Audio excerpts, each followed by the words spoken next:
계시록 3장 14절부터 22절까지 보시겠습니다. 주보에는 18절만 나와 있는데요. 요한계시록 3장 14절부터 22절까지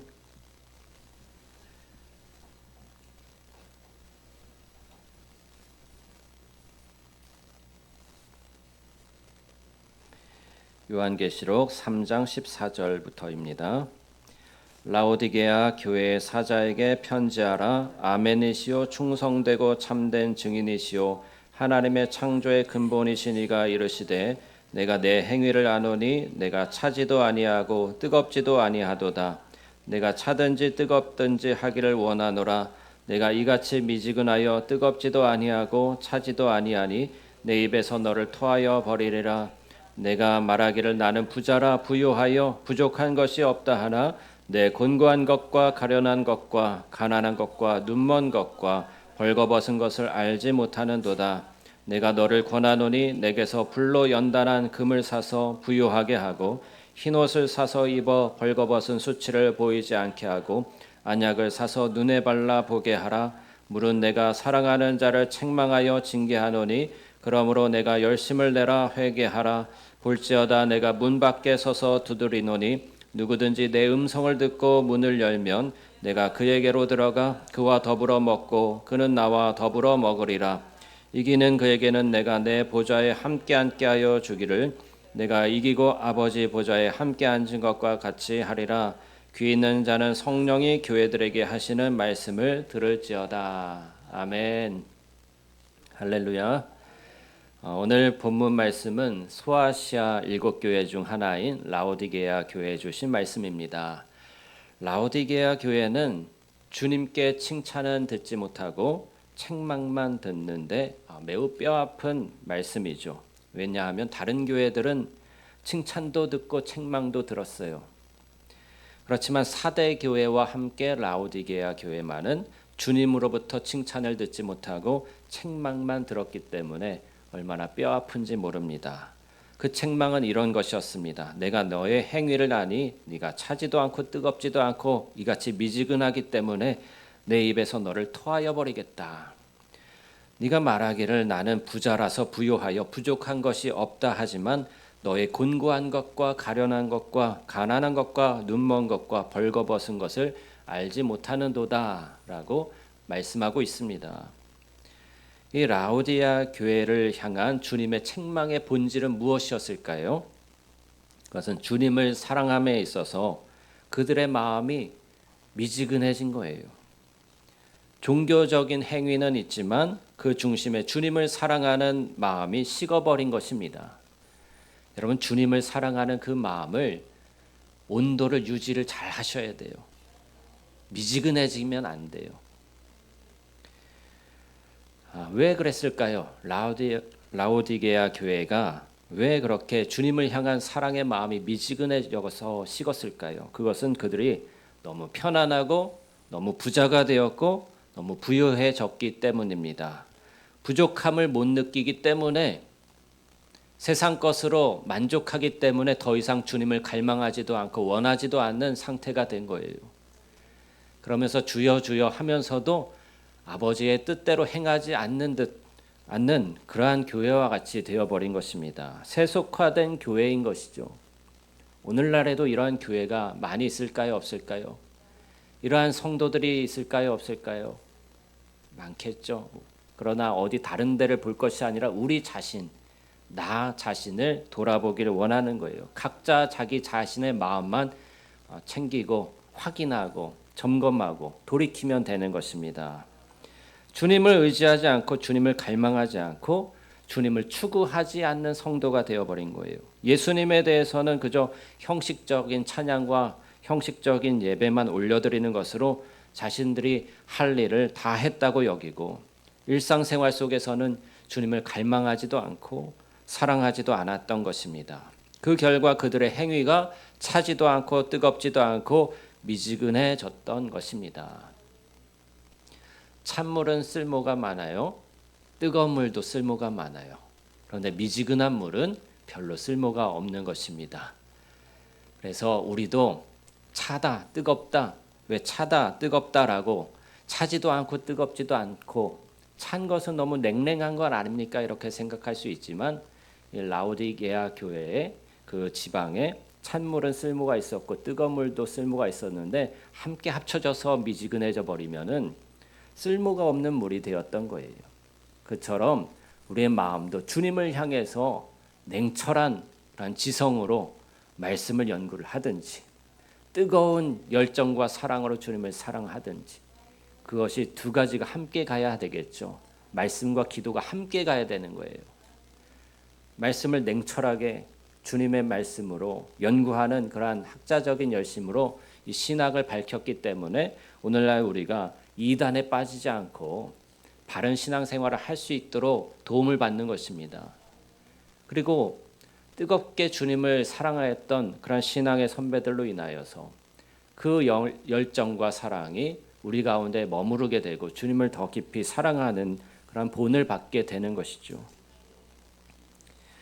그러므로 주님께서 그들에게 권하십니다. 우리 함께 8절 말씀 다시 한번 18절 말씀 함께 보십니다. 시작. 내가 너를 권하노니 내게서 불로 연단한 금을 사서 부요하게 하고 흰옷을 사서 입어 벌거벗은 수치를 보이지 않게 하고 안약을 사서 눈에 발라 보게 하라. 아멘.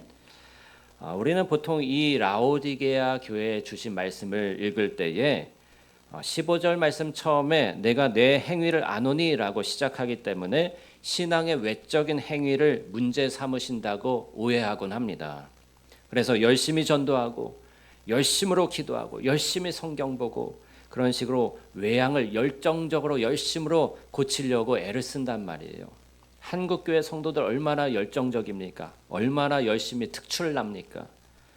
그러나 주님의 책망은 외적인 행위에 대한 것이 아닙니다. 그것은 오히려 내면의 그리스도, 우리 안에 계신 예수님과의 친밀한 교제가 사라진 것에 대한 책망인 거예요. 그래서 20절 말씀을 보면 우리가 알 수 있는데요. 20절 말씀 다 함께 읽어보겠습니다. 시작. 볼지어다 내가 문 밖에 서서 두드리노니 누구든지 내 음성을 듣고 문을 열면 내가 그에게로 들어가 그와 더불어 먹고 그는 나와 더불어 먹으리라. 아멘. 주님이 우리 문 밖에 서서 마음 문을 두드리고 계신 거예요. 누구든지 우리의 연인이신 주님의 음성을 듣고 마음 문을 열면 예수님이 우리 안에 들어와서 여러분 안에 들어가서 여러분과 더불어서 먹고 우리는 주님과 더불어서 먹는 친교가 이루어질 것이다 라고 약속하고 계십니다. 이것은 외적인 행위에 대한 말씀이 아니라 내면의 교제, 사랑의 식탁 교제에 대한 말씀인 거예요. 신앙의 본질은 외적인 행위에 있는 것이 아니라 예수님과의 깊고 친밀한 내적인 관계에 있는 것입니다. 신자는 다른 것이 아니라 주님과의 교제, 기도에 의해서 살아가는 존재라는 것이죠. 18절에 금을 사서 부요하게 하라는 말씀은 금처럼 빛나고 고귀한 것을 얻기 위해서 값을 지불하라라는 거예요. 주님과의 교제를 위해서 여러분 값을 지불하시기 바랍니다. 시간을 지불하시기 바랍니다. 마음을 들이시기 바랍니다. 이것은 우리가 상상하는 것처럼 어려운 일은 아니에요. 시간을 들이라니까 마음을 들이라니까 어렵게 느껴질 수 있죠. 나는 시간이 없고 너무 바쁜데 언제 기도하라는 말이야. 그러나 이 금은 지금이라도 당장 얻을 수 있는 거예요. 지금도 여러분 설교를 듣거나 예배를 드릴 때 주님께 향해서 마음을 여셔야 돼요. 그러면 주님을 초청하면 주님이 여러분 마음에 들어오십니다. 이것은 내일로 미룰 일이 아닌 거예요. 지금 이 순간에 우리가 기도하면서 주님을 초청해야 하는 그러한 문제인 것입니다. 우리 마음을 주님께 굴복시키기만 하면 되는 것이죠. 또한 주님께 사랑을 표현하는 것입니다. 여러분의 삶의 갈증을 느낀다면 생수가 있는 곳으로 나오셔야 됩니다.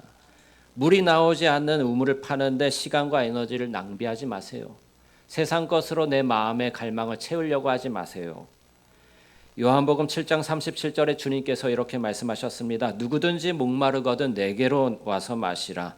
나를 믿는 자는 성경의 이름과 같이 그 배에서 생수의 강이 흘러나오리라. 주님을 모신 자는 그 배에서 생수의 강이 흘러나오는 거예요. 성령이 흘러나오는 거예요.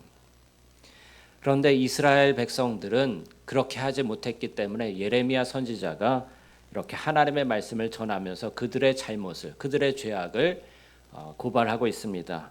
예레미야 2장 13절에 내 백성이 두 가지 악을 행하였나니 곧 그들이 생수의 근원 되는 나를 버린 것과 스스로 웅덩이를 판 것인데 그것은 그 물을 가두지 못할 터진 웅덩이니라. 터진 웅덩이를 삼았다는 거예요. 터진 웅덩이를 팠는데 생수의 근원이신 여호와 하나님 예수님을 버리고 터진 웅덩이, 그 터진 웅덩이란 무엇일까요? 우상들이죠. 우상들. 그 우상들로 마음을 채우려고 했지만 채워지지가 않는 거예요. 우리 삶 속에도 여러 가지 우상이 있습니다. 내 마음이 힘들고 어려울 때 주님 대신 달려가는 그것, 주님 대신 의지하는 그것이 바로 우상인 거예요. 어떤 사람은 외로우면은 게임에 빠집니다. 어떤 사람은 외로우면은 도박에 빠집니다. 어떤 사람은 마음에 공허함이 있으면은 더 큰 자극을 향해서 그렇게 나아갑니다. 그런데 그런 것들이 모두 주님 대신 내 마음의 어려움들, 내 마음의 갈망을 채우고자 하는 그러한 터진 웅덩이이기 때문에 결코 만족함이 없고 결코 그것으로는 채워지지 않는 것이죠. 잠깐은 쾌락을 느낄 수 있을지 몰라도, 잠깐은 공허감을 채울 수 있을지 몰라도 이내 그 물이 다 빠져버리고 더 큰 공허감과 더 큰 갈증을 느낄 수밖에 없게 되는 거예요. 그러므로 여러분 굶주리고 목마르고 허기진 사람들은 주님께로 나오시기를 바랍니다. 고난을 당하는 자도 나오세요. 비참함과 고통의 짐에 눌린 분들도 주님께로 나오십시오. 위로를 받게 될 것입니다. 병들어서 의사가 필요한 사람들도 나오십시오. 질병이 있다고 하더라도 주님께 나와서 주님께 모든 질병을 보여드리십시오. 그러면 나음을 입으실 것입니다. 우리는 일상에서 단순한 기도로 주님께 나올 수가 있어요. 어떤 상황이나 장소나 시간에도 할 수 있는 그러한 기도를 제가 알려드리려고 합니다. 그러면서도 예수님을 경험하는 기도입니다. 여러분의 외적인 활동이나 매일 하는 일상적인 일들로 인해서 방해받지 않는 그런 기도예요. 그것은 머리로부터 나오는 기도가 아니라 마음에서 시작되는 기도입니다. 마음으로부터 나오는 기도는 생각에 의해서도 방해받지 않는 거예요.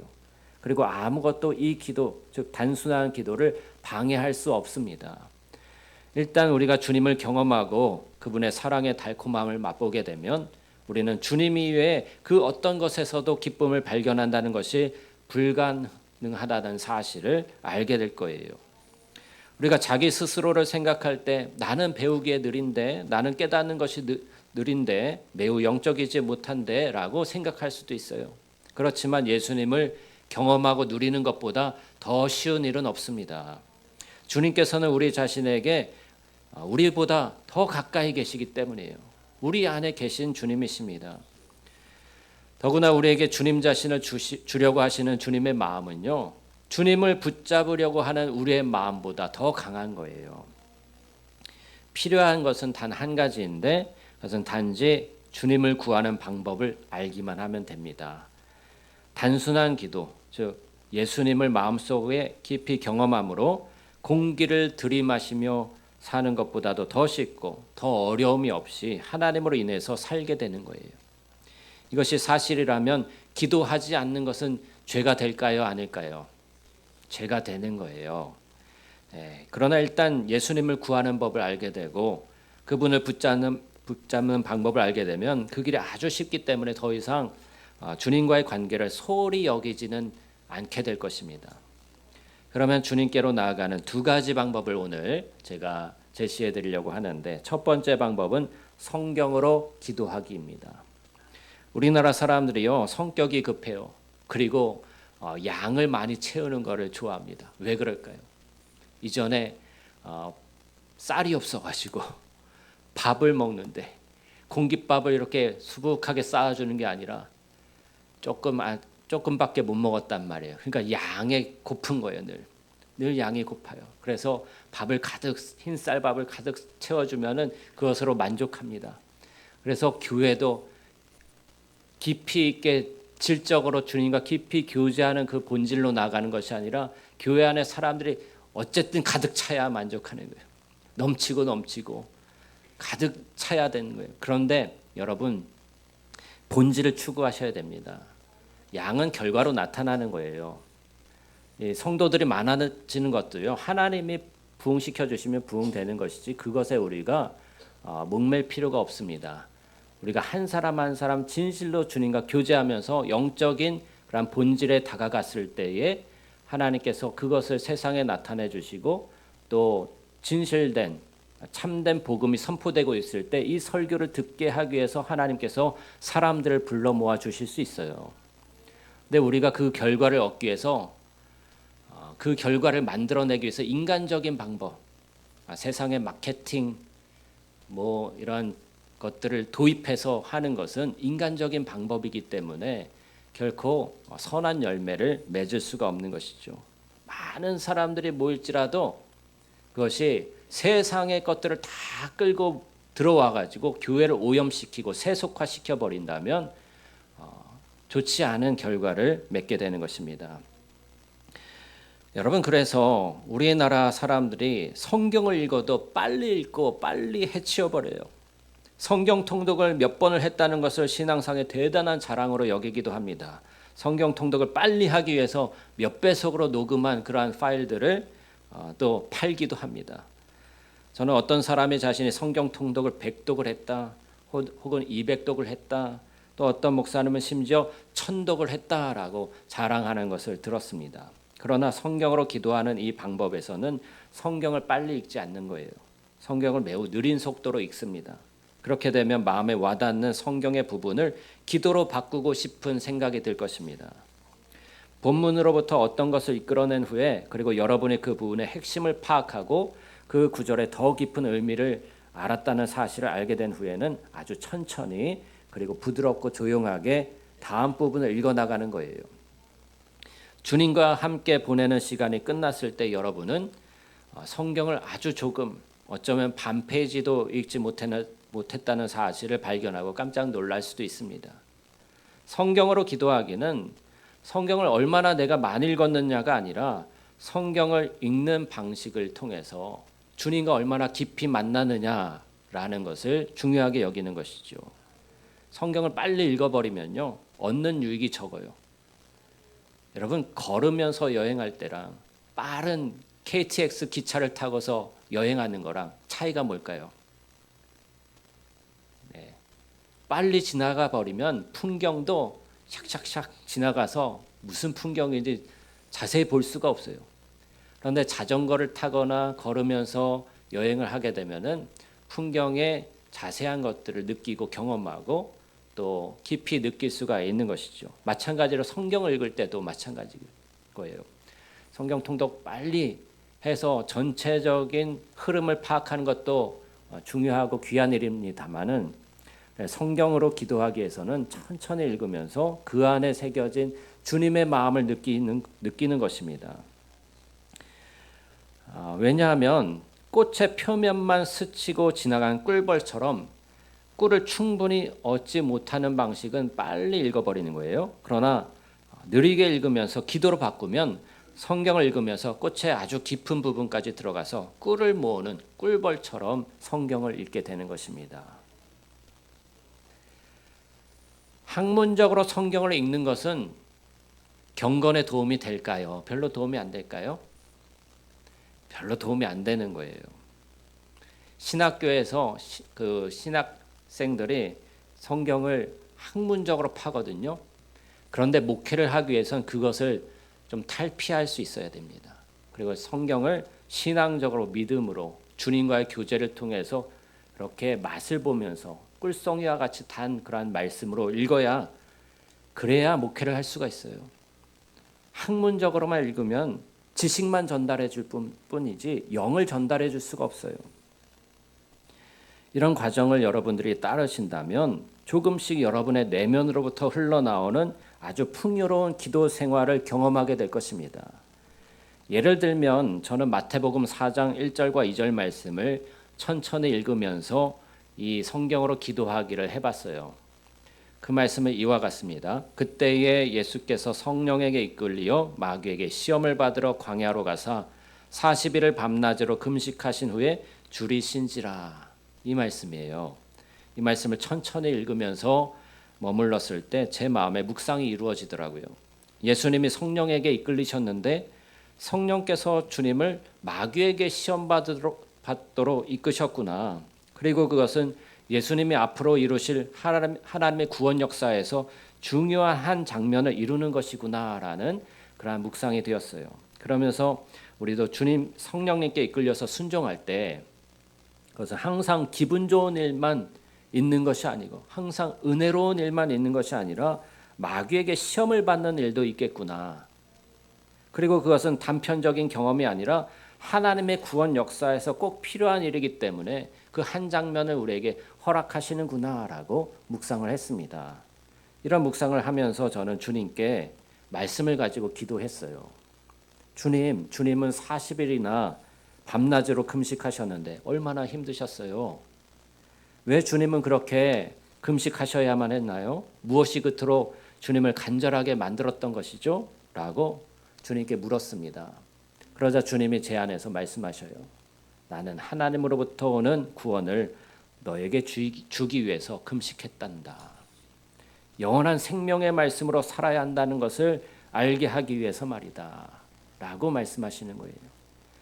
제가 대답했습니다. 주님, 그렇군요. 저에게 영생을 주시고 생명의 말씀을 먹으며 살아야 함을 가르치시기 위해서 주님이 40일이나 금식하셨군요. 그러면 저는 무엇을 위해 금식하며 무엇을 위해 그렇게 주님처럼 간절해야 할까요? 라고 물었어요. 그러자 주님이 또 제 안에서 대답해 주시는 거예요. 너는 나를 위해 간절해지거라. 너 자신이 아니라 다른 무엇이 아니라 나를 위해서. 나는 너에게 가장 귀한 존재란다.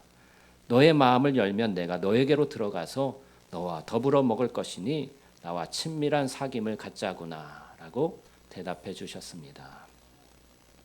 이렇게 성경 한 구절을 읽더라도 주님과 대화하면서 주님께 머무르는 깊은 묵상과 기도로 나아가는 것이 성경으로 기도하기예요. 여러분 앞으로 한번 시도해 보시기 바랍니다. 오늘 본문 말씀을 가지고서도 한번 그렇게 기도해 보셔요. 두 번째 유형의 기도에 대해서 제가 또 말씀드리겠습니다. 그것은 주님 바라보기라는 기도인데요. 여기서도 성경을 사용하지만 여기서 성경은 성경으로 기도하기와는 또 다른 목적을 가지고 있습니다. 주님 바라보기는 간단히 말씀드리면 성경 한 구절을 읽고 주님의 임재 안에 머무르는 거예요. 이것은 성경 읽기라기보다는 성경 구절을 안경으로 사용해서 주님께 시선을 고정하는 것입니다. 또는 성경 구절을 발판으로 사용해서 주님의 품에 도약하여 안기는 것입니다. 이해가 좀 되시나요? 생각을 잠재우고 단순히 주님과 함께 있는 것이죠. 먼저 주님과 함께 있기 위한 조용한 장소와 시간을 마련합니다. 그 다음 우리의 마음을 하나님의 임재로 향하게 하는 것입니다. 아주 간단한 것인데 바로 믿음으로 주님을 향하는 것이죠. 믿음으로써 우리가 하나님 앞에 나와 있다는 사실을 믿는 것입니다. 여러분 이 순간에도 하나님 앞에 여러분이 나와 앉아 계시지 않습니까? 믿음으로 앉아 계시지 않습니까? 이 자리에 주님의 임재를 느끼실 수 있어야 되고 주님의 임재 안에 머무를 수 있어야 합니다. 그렇지 않으면 우리의 예배가 그저 형식적인 예배가 되어버리고 죽어있는 예배가 되는 거예요. 그러나 실제적으로 주님 앞에 앉아서 주님의 임재 안에 머무르신다면 여러분은 예배에 성공한 사람이 되는 거예요. 이것을 평소에도 성경 한 구절 읽고 주님 앞에 머무르는 이 임재 연습을 하셔야 하는 것이죠. 그러면 예배자가 되는 거예요. 실제적인 예배자. 주님과 교제하는 그러한 생활이 매 순간 이루어지는 것입니다. 이것이 항상 기도하라, 쉬지 말고 기도하라 라는 그러한 말씀의 실천이 되는 것입니다. 그렇게 주님 앞에 있는 동안에 성경의 어떤 부분을 읽는 것입니다. 그리고 성경을 읽어 나가다가 잠시 중단해요. 지금까지 여러분은 여러분의 지성으로만 머리로만 성경을 이해하려고 많이 힘을 쓰고 노력하는 방식으로 성경을 읽어왔을지도 모르겠어요.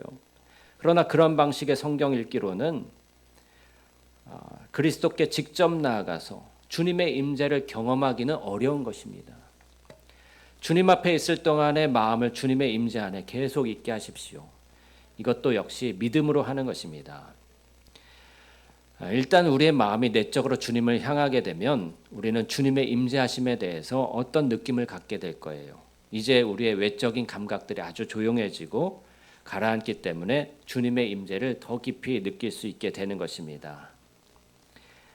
이 일이 처음에는 쉽지 않은 것이 그동안 우리가 성경 읽는 것이 지식적으로 읽고 지성적으로 읽는 이성을 사용해서 읽는 그런 방식의 습관이 들었고 익숙하기 때문이에요. 그런데 시도하고 또 시도하면 새로운 습관이 생기게 되는 것이죠. 성경 한 구절 읽고 주님과 함께 교제하고 기도하면서 주님의 임재 안에 머무르는 그런 영적인 성경 읽기가 되는 것입니다. 예수님은 우리에게 친히 자신을 보여주시는 것을 아주 기뻐하셔요. 그리고 그렇게 하기 위해서 우리에게 풍성한 은혜를 내려주십니다. 주님께서 우리의 마음을 만져주시면 그분의 어루만져주심이 너무 좋기 때문에 그 어느 때보다 주님께 가까이 나가고자 하는 마음을 갖게 될 것입니다. 우리 본문 20절 말씀 다시 한번 함께 읽어볼까요? 시작. 볼지어다 내가 문 밖에 서서 두드리노니 누구든지 내 음성을 듣고 문을 열면 내가 그에게로 들어가 그와 더불어 먹고 그는 나와 더불어 먹으리라. 여러분, 이 말씀에 영감을 받아서 화가들이 그림을 그렸어요. 우리 박은미 권사님 집에 가도 벽에 이 그림이 크게 걸려 있거든요. 네, 그 중에 영국의 화가 윌리엄 홀만 헌트라는 성령의 감동을 받아서 그린 세상의 빛이라는 작품이 있습니다. 그 그림 속에서 예수님이 문을 두드리고 계시는데 문에 손잡이가 없는 거예요.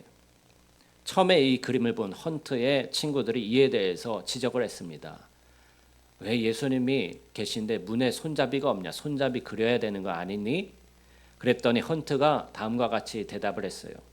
이 문의 손잡이는 안쪽에만 있어. 안에서 열어주지 않으면 예수님께서 들어갈 수가 없는 거야. 예수님의 문 밖에 서 계신데 깨닫지 못해서 마음에 모시지 못하는 것을 헌트는 밖으로는 손잡이가 없는 문으로 표현했던 것이죠. 이것은 주님이 밖에서 열지 못하도록 안에서 단단히 잠가버린 내면의 상태를 나타낸 것입니다. 그토록 사랑하시는 자녀와 깊은 친밀함으로 나아가기를 원하시는 이 갈망을 가지신 예수님의 고독하고 애절한 심정을 홀만 헌트라는 화가는 그의 그림으로 이렇게 표현한 것이죠. 예술가의 그림이 성경의 메시지를 얼마나 풍성하고 생생하게 담아내고 있는지요. 그러므로 우리는 성경을 읽을 때 주님의 임재 안에 깊이 머무르면서 상상의 눈으로 바라봐야 합니다. 영의 눈으로 바라봐야 합니다. 주님께서는 지금도 굳게 닫혀 있을지도 모를 여러분의 마음의 문을 두드리고 계십니다. 밖으로는 손잡이가 없는 문 밖에 서서 여러분의 이름을 애절하게 부르고 계십니다. 그리고 이렇게 말씀하십니다. 나는 너에게 불로 연단한 금과 같은 존재란다. 그처럼 세상에 불순물이 하나도 없는 깨끗하고 순결한 존재란다. 내가 이 금을 사길 바란다. 너의 마음을 문을 열어서 나와 함께 교제하자. 나에 의해 흰옷을 입혀주리니 벌거벗은 너의 수치를 가리려무나. 안약을 사서 눈에 발라 보이게 하렴. 내가 마음 문을 열면 나는 너에게로 들어가서 너와 함께 더불어 먹으면서 사랑의 교제를 나누고 싶구나. 여러분, 불로 연단한 금을 사서 여러분의 마음을 부유하게 하십시오. 주 예수님만이 참되신 금입니다. 흰옷을 사서 입어 벌거벗은 여러분의 수치를 보이지 않게 가리십시오. 예수님께서 그 흰옷을 입혀주실 것입니다. 안약을 사서 눈을 발라 보이게 하시기 바랍니다. 우리가 영적으로 눈을 뜨기 위해서는 주님이 필요한 거예요. 오늘 요한계시록 말씀 그대로죠. 주님께서 그렇게 해주십니다. 주님은 우리에게 금처럼 가장 귀한 존재이시고 우리의 수치를 가려주시는 흰옷이시며 우리의 눈을 바로 보게 해주시는 안약이십니다. 믿음으로 주님을 바라보시고 성경 말씀을 통해 주님의 임재 안에 거하시고 성경으로 기도하기, 주님 바라보기를 매일 연습하시기를 바랍니다. 그러면 주님으로 충만하게 되어서 마음의 기쁨과 평안과 또 안식을 누릴 수 있게 될 것입니다. 주님 자신을 항상 만나면서 승리의 생활, 풍성한 영적인 생활을 하게 되시기를 축복합니다. 기도하겠습니다. 우리 함께 통성으로 기도